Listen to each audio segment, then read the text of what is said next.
Bienvenidos a Fórum Debate. El día de hoy abordaremos un tema que ya hemos venido desarrollando durante toda la semana y es el tema de la contratación por prestación de servicios, el contrato de prestación de servicios específicamente en el sector público. Un tema que se ha convertido definitivamente en un dolor de cabeza para todas las administraciones públicas porque, por poner solo un ejemplo, en la administración de Medellín, la reciente administración de Medellín, iniciando el periodo, se descubrió que había vinculado al municipio 5.000 servidores públicos, mientras que directa o indirectamente existían más de 10.000 contratistas prestadores de servicios. El problema no sería mayúsculo si detrás de todo esto no se escondiera una honda problemática. Estas personas cumplen un horario, estas personas prestan personalmente el servicio y estas personas reciben por ello una remuneración. Es decir, estamos al filo de la navaja en cuanto a la consolidación de una relación laboral. Para desarrollar este tema en Fórum Público hemos invitado, por supuesto, a dos personas expertas.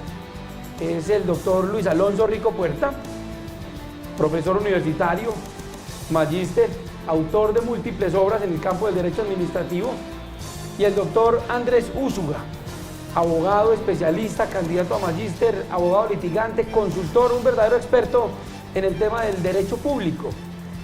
Con ellos vamos a analizar un poco el tema y, por supuesto, empezaremos, doctor Luis Alonso, con conocer, usted como estudioso del tema, su visión sobre el tema del contrato de prestación de servicios. Muchas gracias, doctor Rodolfo, muy complacido. Efectivamente, el contrato de prestación de servicios tiene su regulación normativa reciente en la Ley 80, es decir, en el Estatuto de Contratación Estatal. Posteriormente, la Ley 1150 del año 2007 volvió sobre el tema y obtuvo ese contrato una reglamentación básicamente en 3 decretos. El decreto 4266 del año 2010, el decreto 734 del año 2012 y actualmente lo está en el decreto 1510 del año 2013, que podríamos decir es el marco genérico que desarrolla todo el tema del Estatuto de Contratación.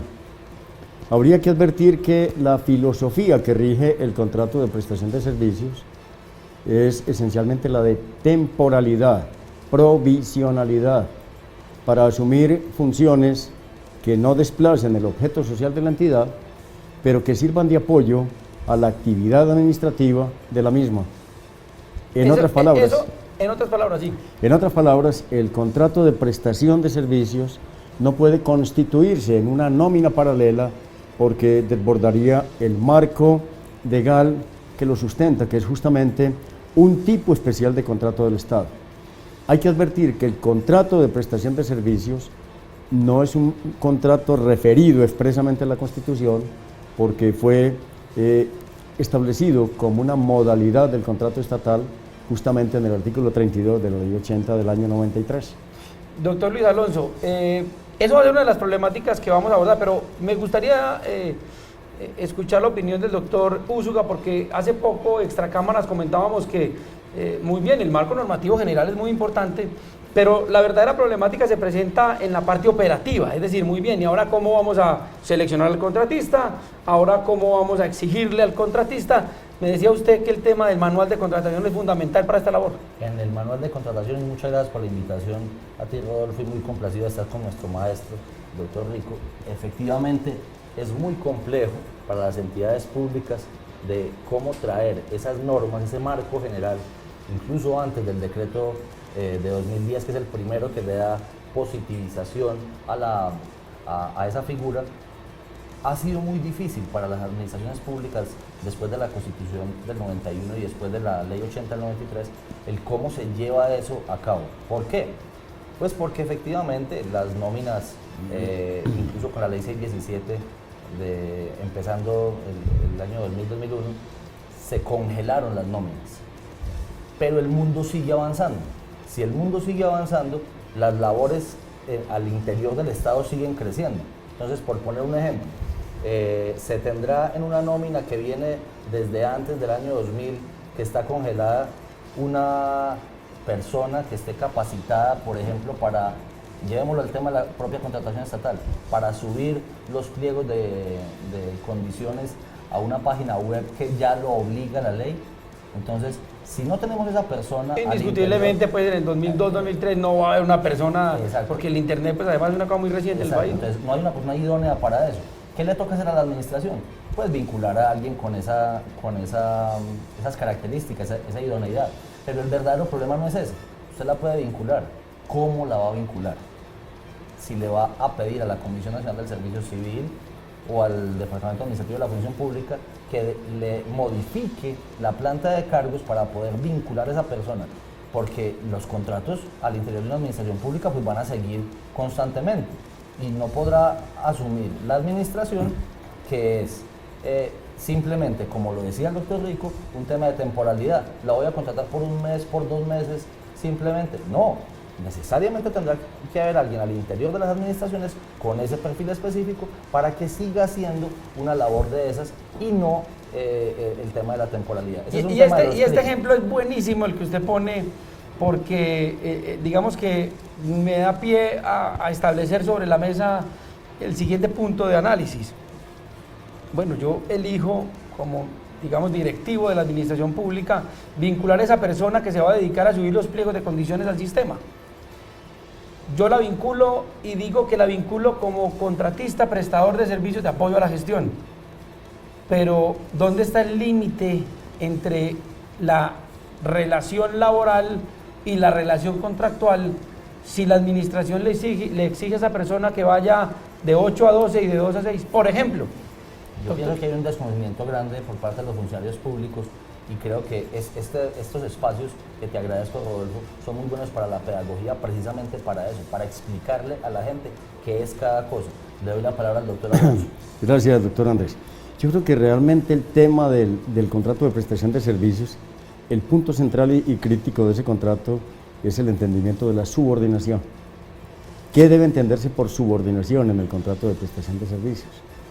Porque hablar que el contrato de prestación de servicios en lugar de salario tiene unos honorarios, pues eso es un lugar común. Yo creo que eso no agrega nada en la claridad del concepto.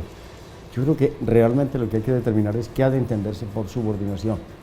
Y en esto, pues la norma se limitó a advertir que no habría subordinación y que no se generaría una relación laboral. Y es justamente ahí donde está el peligro, donde sí ha generado también el problema. ¿Qué es subordinación en el contrato estatal? Yo voy a dar una opinión, espero escucharla de ustedes, porque el tema no es un tema pacífico, digamos que no es un tema unívoco en el significado. Como nada en el derecho, doctor. Como nada en el derecho, como nada en el derecho. Yo creo que el tema de subordinación en el contrato de prestación de servicios tiene 2 entendimientos. Uno, que nace de saber que es un contrato autónomo. Autónomo significa que el contratista presta el servicio con sus propios medios, con un carácter provisional. De manera que la subordinación es una subordinación especial vinculada no al horario de la entidad, sino al objeto que debe desarrollar. A los proyectos, es decir, digamos que al objeto jurídico o al objeto material, que es justamente el referente del contrato. Y que ya doctor Luis Alonso y doctor Andrés es el primer problema, porque pues, en un 95% la administración le proporciona todos los medios al contratista, ¿no? Es decir, le presta el computador, le establece el módulo. Claro. Lo que pasa es que también habría que preguntarse qué vamos a entender por autonomía del contratista. Es decir, si vamos a entender la filosofía del contrato de prestación de servicio como tercerización del servicio, pero una tercerización especial en el sentido de que él lo puede desarrollar bien desde afuera de la entidad o dentro de la entidad. Lo que pasa es que... Y tercerización que se puede convertir en pauperización del derecho al trabajo, que también está consagrado en la Constitución, en el artículo 25, doctor. Claro. Han pasado esas cosas. Claro, doctor Andrés, lo que pasa es que esa es una de las críticas recurrentes al contrato de prestación de servicio, que pauperiza el empleo, porque en la medida en que no genera prestaciones sociales, pero lo somete a un horario, que ordinariamente es el horario propio de la entidad, esta persona trabaja a la par, como ha dicho la Corte Constitucional, el criterio de funcionalidad, el criterio de igualdad y el carácter de excepcionalidad son los que tendrían que determinar si está en presencia o no de un contrato de prestación de servicio. Yo agrego 2 cosas. ¿Qué significa el carácter de funcionalidad? Hay que preguntarse si las funciones que cumple ese contratista son idénticas a las que cumple el el propio servidor público. Que en muchos casos es tal cual, ¿no? Que sí, en muchos casos, Hay por no uno decir más la grave, generalidad. inclusive, Sí. que el que está encargado de eso o en el manual de funciones tiene esa labor, no lo hace y le delega al contratista que lo haga, mientras él está haciendo otras labores que no le tocan. Así Sí, es. el tema de la pauperización del derecho al trabajo, porque es básicamente un derecho constitucional, la pauperización del trabajo ha sido, repito, una de las críticas constantes, permanentes, recurrentes al contrato de prestación de servicios. Yo lo entiendo de otra manera. Para mí el contrato de prestación de servicios es justamente un apoyo a la gestión, porque lo que ha dicho, y lo acaba de decir el Consejo de Estado en sentencia de unificación del año pasado, ha dicho que no puede sustraerse el objeto social de la entidad para ser entregado al contratista. El objeto social sigue intangible, es intangible para el contrato de prestación de servicios. Lo que pasa es que él apoya a la administración con dos advertencias. Primero, tiene que ser transitorio, y segundo, es necesario que no haya planta de personal suficiente, porque si no sería la negación de los derechos fundamentales al trabajo para ese contratista. Autonomía, funcionalidad. Funcionalidad y el tema de la igualdad, habría que y la excepcionalidad, además de la igualdad. Excepcionalidad significa lo que ya decía el artículo 32 de la Ley 80. Se trata de funciones excepcionales, es decir, el contratista no puede estar reiteradamente que no se hace celebrando el mismo, normalmente en la entidad. exactamente, y no puede estar celebrando exactamente el mismo contrato durante 15 o 20 años, porque eso ya no tiene carácter excepcional. Que es otra gran No, ni problemática siquiera precisamente. durante 2 o 3 años, doctor. Ni siquiera durante 2 años. Esa es la Sí, porque filosofía. digamos que la regla general es que estas personas prestan sus servicios 4, 5, 6, 7. Claro. Hay gente que lleva 12 años vinculadas a las administraciones públicas como contratista, O ¿no? con una figura perversa también, en mi parecer, o que ha sido muy mal manejada, que es la provisionalidad, ¿cierto? Que es otra de las figuras que trajo incluso la ley 909, en alguna definición lo hizo, y es una de las figuras que tiene y la jurisprudencia colombiana, ni en la sección segunda del Consejo de Estado, ni en la Corte Constitucional se han podido poner de acuerdo de hacia dónde va esa figura. Claro, aunque hay que advertir que básicamente el contrato de prestador de servicios es una excepción al régimen de carrera administrativa, porque es una forma de contratación. Esa es la razón por la cual justamente está en la Ley 80, en el Estatuto de Contratación, no está en la 909. No está en la Ley 909. No en la 909, porque ese es un régimen de ingreso constitucional al servicio público y al derecho al trabajo Pero yo se lo remunerado. digo por una cosa más, porque encuentra uno en las entidades públicas que uno asesora que los regímenes, aunque son tan disímiles y tan diferentes, termina uno viendo personas en provisionalidad y otras personas con contratos de prestación de servicios en unas funciones muy parecidas, correcto. o en unas labores muy similares. Pero entonces, doctor Úsuga, fundamentalmente es cierto que en el contrato de prestación de servicios, como en todo contrato y como en toda relación económica, podría haber algún grado de subordinación. ¿Hasta dónde, digamos, es tolerable el tema de la subordinación en un contrato de prestación de servicios? Yo me adhiero a la posición y a la postura del maestro. O definitivamente no es admisible ni el más mínimo grado. Yo pienso que sí, hay una subordinación, pero esa subordinación es especial, tiene unas características muy especiales. Por darle un ejemplo a la gente que nos está viendo, esa subordinación, ¿en qué consistiría?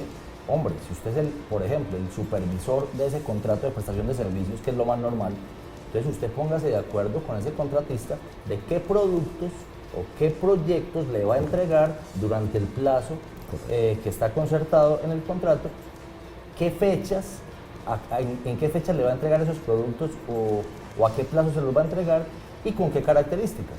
Simplemente con eso, pues usted estará cumpliendo la labor a carta cabal y no estará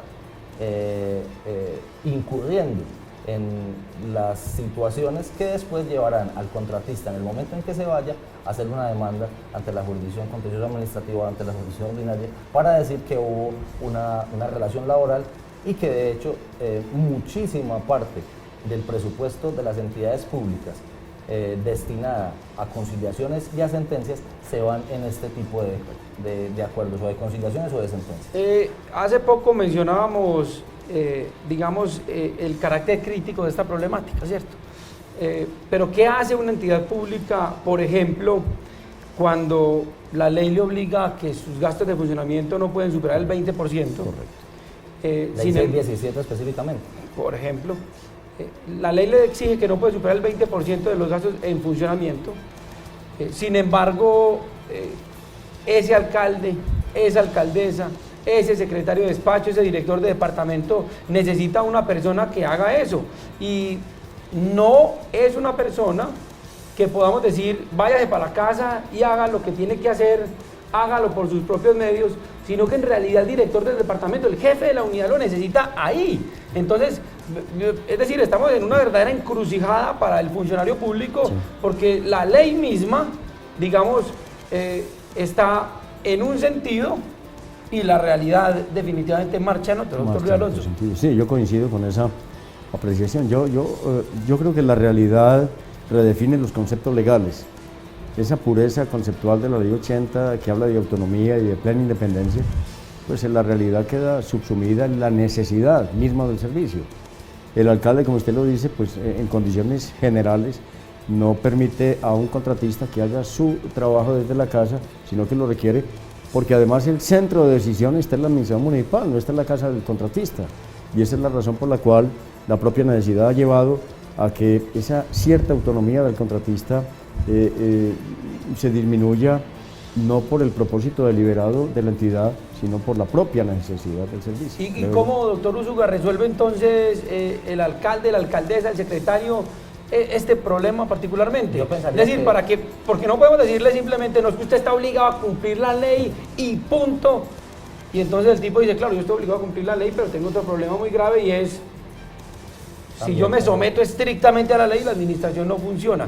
Entonces, ¿cómo podríamos, digamos, resolver esa gran ambigüedad de vamos a cumplir la ley ajustándonos a la realidad? Yo la única sugerencia que le podría hacer a los alcaldes, a los gerentes públicos en general, es asesorarse muy bien, porque sabemos que la idoneidad de todos nuestros gobernantes pues tampoco es la mejor y adicionalmente pues a veces no hay cómo estarlos capacitando constantemente con eso.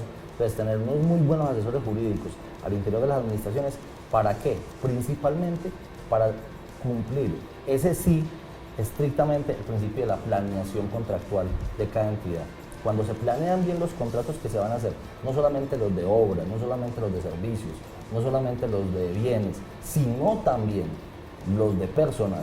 Cuando se hace una buena planeación de qué se quiere y hacia dónde se va, yo pienso que la administración no solamente va a poder cumplir con su propósito, sino que va a salir blindada jurídicamente, y en el momento en que entregue esa administración, pues no se va a ver abocada a investigaciones disciplinarias y fiscales, que es lo más normal que pase. Hombre, pero esto sí es un tema bien interesante el que plantea el doctor Úsuga, efectivamente, porque eso es una buena respuesta. Es, bueno, este tema usted no se va a ir a la cárcel, ni usted se va a meter en problemas si usted planea bien. Y cuando usted planea bien, señor gerente público, pues lo que está sucediendo es que usted va a determinar qué necesita. Y si es preciso solicitarle al Consejo Municipal una reestructuración de la planta de personal, pues entonces hay que hacerla, ¿no? Si hay que hacer una reingeniería a los procesos, y hay que... Al diseño organizacional. Al diseño, a la estructura organizacional de la entidad, pues la hacemos, y efectivamente le damos el tema de la prestación de servicios a las personas y posiciones que realmente lo necesitan, doctor Luis Alonso. Sí, yo creo que hay que conciliar la filosofía de la Ley 617, que fue la racionalización de los gastos de funcionamiento, con el propósito de la Ley 80 y específicamente en una categoría del contrato, que es el de prestación de servicios. Yo creo que no se oponen. Por eso la Ley 80 lo define como un contrato de apoyo a la gestión, no para cumplir la función misma, sino para apoyar la gestión, dado que hubo una reducción en el tamaño del Estado desde la Ley 617. De manera que yo creo que habría que conciliar el tema de la Ley 617, un Estado razonable, un Estado no desproporcionado, austero, y por supuesto una modalidad de contrato que parte de la autonomía, y en virtud de esa autonomía es justamente por lo que no se pagan prestaciones sociales, sino unos honorarios. Yo creo que eso es lo que realmente redefine el contrato de prestación de servicios. No obstante, a mí me gustaría oír en este tema de la subordinación, pues el criterio informado y autorizado del doctor Rodolfo. Pues no, yo realmente estoy de acuerdo absolutamente con ustedes. Me parece que la subordinación admite cierta flexibilidad aquí. Por supuesto que quien es jefe de una unidad necesita que contratistas y empleados le obedezcan. Esto es una realidad. De manera pues que creo que este contrato tiene un amplio margen también de acción en este sentido. Me preocupa y ahí quiero escuchar sus opiniones, ¿cuándo se desnaturaliza el contrato de prestación de servicios? Es decir, ¿en qué momento podemos decir, señor administrador público, usted está en un problema, usted permitió que este contrato se desnaturalice, doctor Uso? Bueno, a mí me parece que, sobre todo cuando, lo voy a decir muy abiertamente y de pronto muy coloquialmente para que me lo entiendan, cuando se politizan las situaciones, cuando efectivamente lo que se requiere o lo que se quiere con esos contratos de prestación de servicios son pagar favores políticos a la gente que ayudó en la campaña o algún tipo de esta situación. Entonces, me parece que hay muchas más cosas por hacer, incluso con lo que usted hablaba ahorita, el tema de proporcionarle todos los medios al contratista, todo esto, para no incurrir en eso. Creo que este último gobierno nacional apoya y saca una ley, expide una ley promovida por el Ministerio de Trabajo, que es el tema del teletrabajo.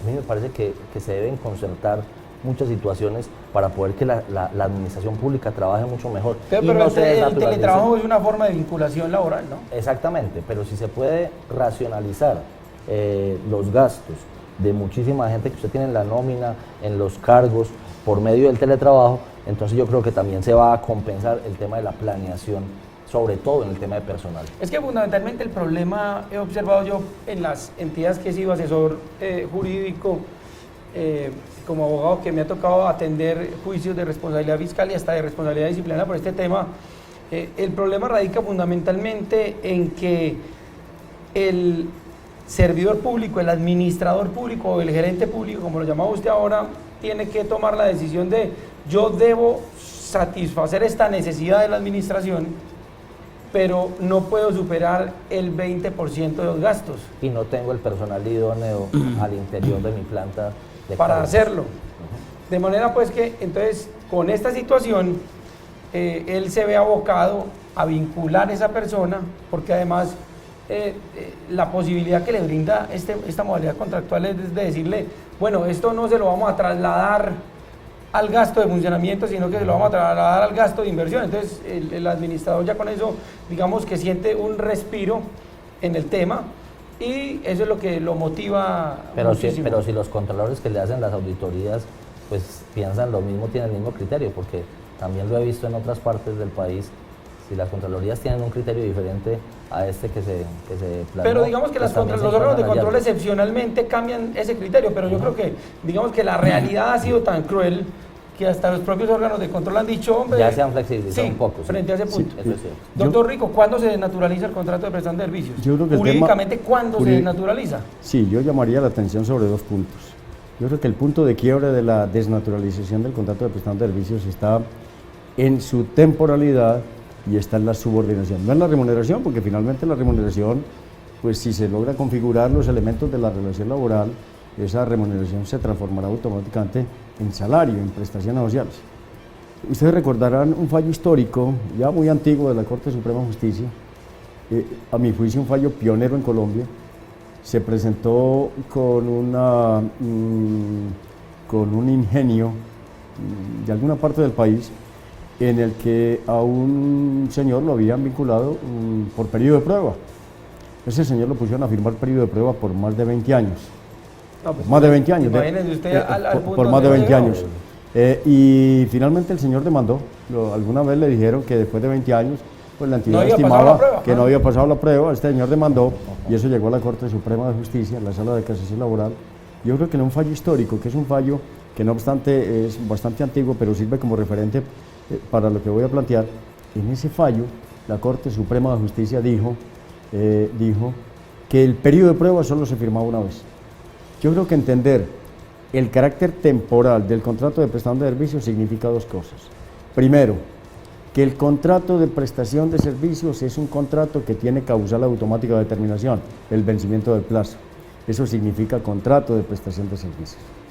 Ahí no hay lo que ordinariamente se aduce, terminación injusta, porque desde el acuerdo inicial de voluntades se sabe anticipadamente cuál es la causal de terminación, es decir, el vencimiento del plazo. Que no se entienda que no se pueden hacer otros sí, por ni supuesto, adiciones, por ni supuesto, ampliaciones a esos contratos. Por supuesto, pero ojo que ahí entraríamos a un tema distinto, que es la restricción acerca de la adición del contrato estatal, que en principio no estaría prohibido.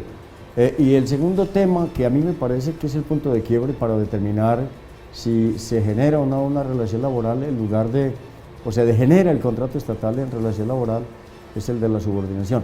Yo insisto que esta subordinación, en mi entendimiento, es una subordinación especial que da el objeto para el cual fue contratado. Tanto que la interventoría del contrato se verifica, y la supervisión, cuando hay lugar a ello, se verifica sobre el cumplimiento del objeto contractual, no sobre la actividad general, sino sobre el objeto contractual. En la medida en que ese contratista empieza a cumplir más funciones de las propias del objeto, yo creo que esa relación laboral o ese contrato de prestación de servicios podría convertirse en una especie de empleado de una planta en la que es indistinto que cumpla una u otra función.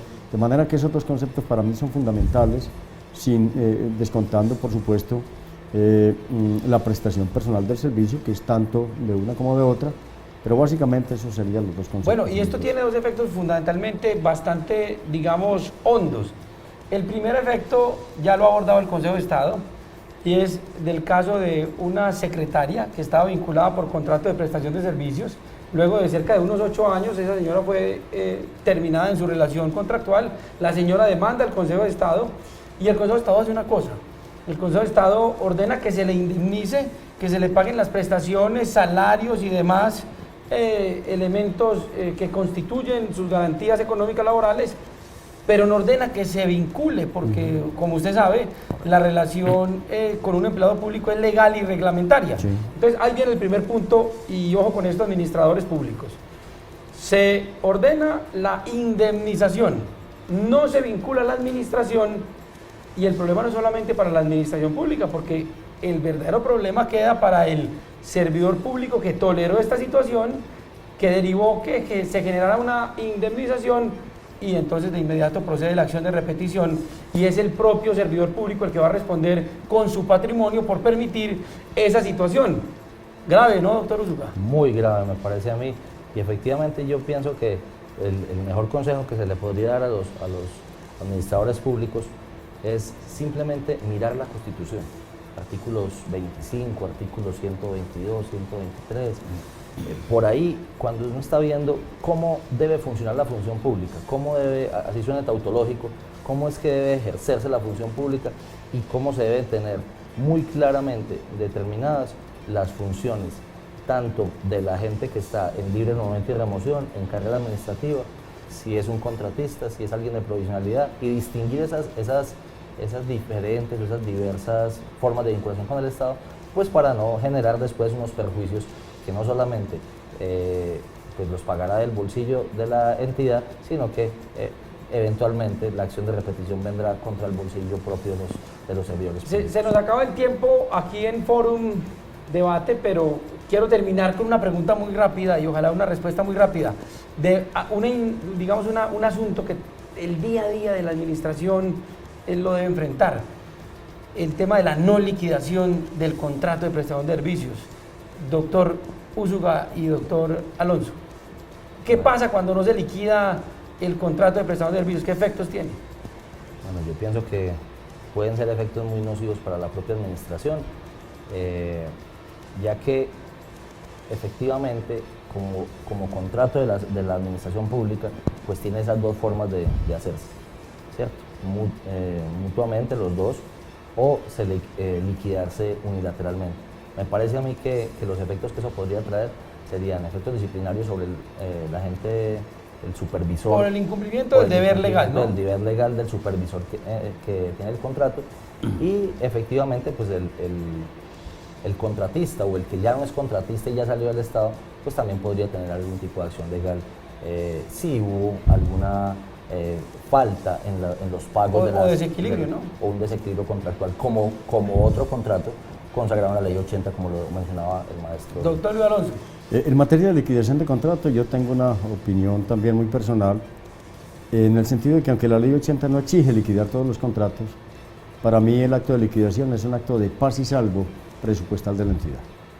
Cuando una entidad efectúa liquidación del contrato, llámelo de ejecución inmediata o de tracto sucesivo, está garantizando, porque lo dispone la ley, el mismo ordenamiento normativo, que ya no puede haber control jurisdiccional sobre esa liquidación, salvo que se dejen salvedades en el acto mismo de la liquidación. Liquidar un contrato es garantizarle el saneamiento del presupuesto de la entidad. liquidar un contrato es administrar correctamente, es disminuir el riesgo de la responsabilidad fiscal y, por supuesto, es cerrar la vía judicial al control o a las reclamaciones que puedan derivarse de ese contrato de prestación de servicio. Varias conclusiones pues de este momento tan importante en el análisis del tema hoy en Fórum Debate. Primero, ¿cómo resolvemos la problemática de la desnaturalización de los contratos de prestación de servicios? ¿Cómo evitamos vincular a estas personas y que se genere entonces una relación laboral? Respuesta del doctor Úsuga, planeación.